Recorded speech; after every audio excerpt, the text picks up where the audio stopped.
ઓ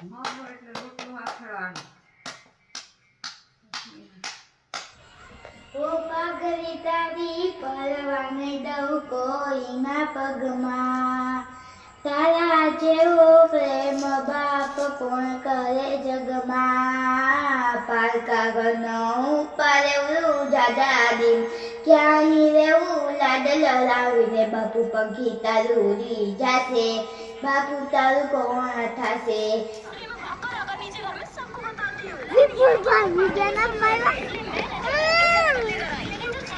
શું કરો? મોબાઈલ મૂકી દેજો. આવો hey guys, welcome back to new other video. તો કેમ છો તમે બધા? આવી મજામાં જ હશો. તો આજના બ્લોગમાં તમારા બધાનું સ્વાગત છે. અને અત્યારે ઓલમોસ્ટ બહુ લેટ થઈ ગયું બ્લોગ બનાવવામાં. આપણે તમે જોઈ શકો છો અત્યારે 12:30 વાગવા આવી ગયા છે. અને અત્યારે જમવામાં શું છે તમને કહી દઉં તો કે સેવ ટમેટાનું, સેવ નહીં પણ ડુંગળી અને સેવનું શાક બની રહ્યું છે. પાપડ તરાઈ ગયા છે કમ્પ્લીટ, અને મમ્મી બનાવી રહ્યા છે. તો બનાવે છે એને આપણે ડિસ્ટર્બ નથી કરવું. દેશી રોટલો બને છે મિત્રો. હા,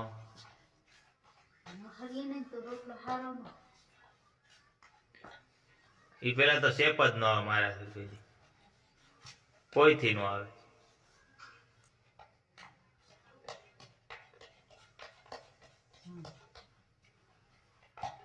તમે અમારા કરતા રોટલો કરો તો અસર તમામ તેવડ કેટલી હોય તમે રોટલો અસર તેવડ હોય પણ અમે કોઈ દી ગઈડા ન હોય ને.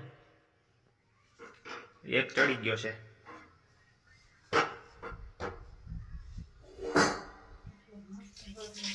આખી તાવડીમાં રોટલો આવી.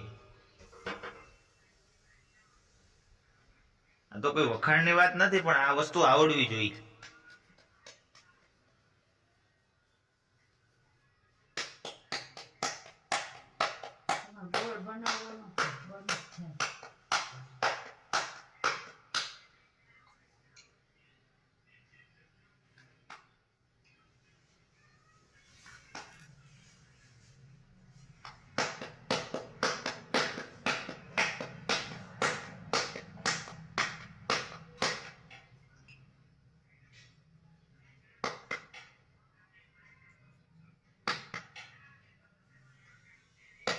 એ કરવું જ પડે તો જ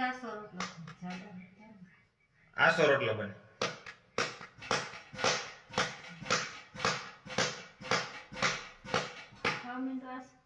હા, કેમ કરતા આમાં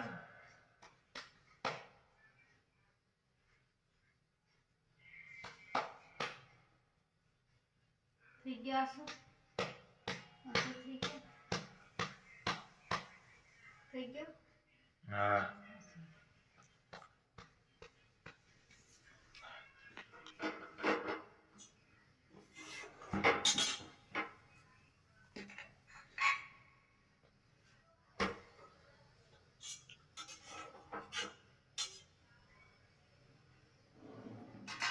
તો આવો રોટલો બની ગયો ફર્સ્ટ ક્લાસ. તો ફાઇનલી મિત્રો જમવાનું કમ્પ્લીટ થઈ ગયું છે. તો આપણે જમી લઈ. બરોબર, ફર્સ્ટ ક્લાસ છે. મૂળો છે, રોટલો છે, સેવ ટમેટાનું શાક છે, ચટણી તીખી છે, છાશ છે, ગોળ ઘી છે, બધું છે. તો જમીન કન્ટિન્યુ કરીએ આપણે.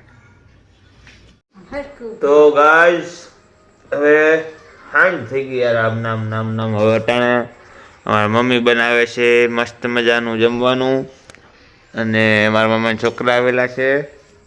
તો શું છે ऐसा ગીત ગાવું છે? તો એક સરસ મજાનું ગીત તમને બાળકોને તો શું કહેવાય, શું આવડતું એમ તો પણ સાંભળો તમે, જોઈ લેવા કેટલું જ્ઞાન છે. હાલ. પંખી તારું ઉડી જશે, બાપુ તારું કોણ થશે. ઓ સાંજ પડે ને ઉંમરે ઉભી વાટ તારી જોતી, ક્યારે આવશે બાપુ હું તો માવડીને પૂછતી. નાની નાની વાતમાં માવડી મને રેવા જતી, બાપુ તારા ખોળામાં માથું મૂકી રડતી, ખોળામાં માથું મૂકી રડવા દેજે બાપ. સુખ મળે સ્વર્ગના માથે ફેરવે હાથ, પારકા ઘરનો હું પારેવરો જાજાદી મારે ક્યાંય રહેવું લાજ લડાવીને બાપુ પંખી તારું ઉડી જશે બાપુ તારું કોણ થાશે પંખી તારું ઉડી જશે બાપુ તારું કોણ થાશે તાળીઓ વગાડો સરસ મજાના મકાનની છોકરીઓને એટલું આવડતું હોય એટલે વાહ કહેવાય. ઈચ્છાબેન તો હા, આવા વિચાર હોવા જોઈએ આપણા જગતની નારીને. સરસ સરસ, વેરી ગુડ. લાઈક કરજો. હા, તો મિત્રો અહીંયા અમારે જમવાનું બની રહ્યું છે ફર્સ્ટ ક્લાસ. તો હવે એ બનવા દઈએ આપણે આપણા મામાના ઘેરે ઘૂમરો મારતા આવીએ. ચાલો. તાર પપ્પાનો હોય તો હું છું લાવા મોબાઈલ જવાનો હોય આખો દી પછી આવું કરવાનું છે, ભણવા જવાનું છે. હે, આ મારા છોકરા, મામાના છોકરા.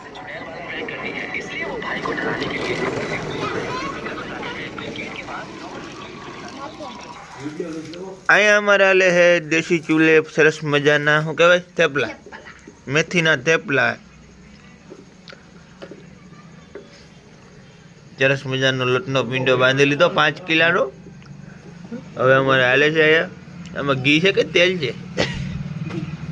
ઘી, તેલ ઉપર બને. તો સરસ મજાનું બની રહ્યું છે ભાઈ, તમે જોઈ શકો છો. અમારા ઈશાબેન બેઠા છે. ગુજરાતના નવા કલાકાર બનવાના છે એવું લાગે છે હવે ધીરે ધીરે. એટલી તો મને ખબર નથી છે, તને એટલું આવડે? મિત્રો જમવાનું કમ્પ્લીટ છે, જમી લઈ. તો મિત્રો તમને મારું ફેમિલી કેવું લાગ્યું મને કોમેન્ટમાં કહેજો. આજનો બ્લોગ બસ અહીંયા આપણે પૂરો કરી નાખીએ. કાલે મળશું ફરી નવા બ્લોગ સાથે, નવી સવારની સાથે સરસ મજાના બ્લોગ બનાવીએ. અને બધા સપોર્ટ કરજો. સબસ્ક્રાઇબ ન કર્યું હોય તો કરી દેજો, લાઈક શેર કોમેન્ટ મારી દેજો. તો ચાલો મળીએ કાલે એક નવા વિડીયો સાથે. જય માતાજી, જય દ્વારિકાધીશ.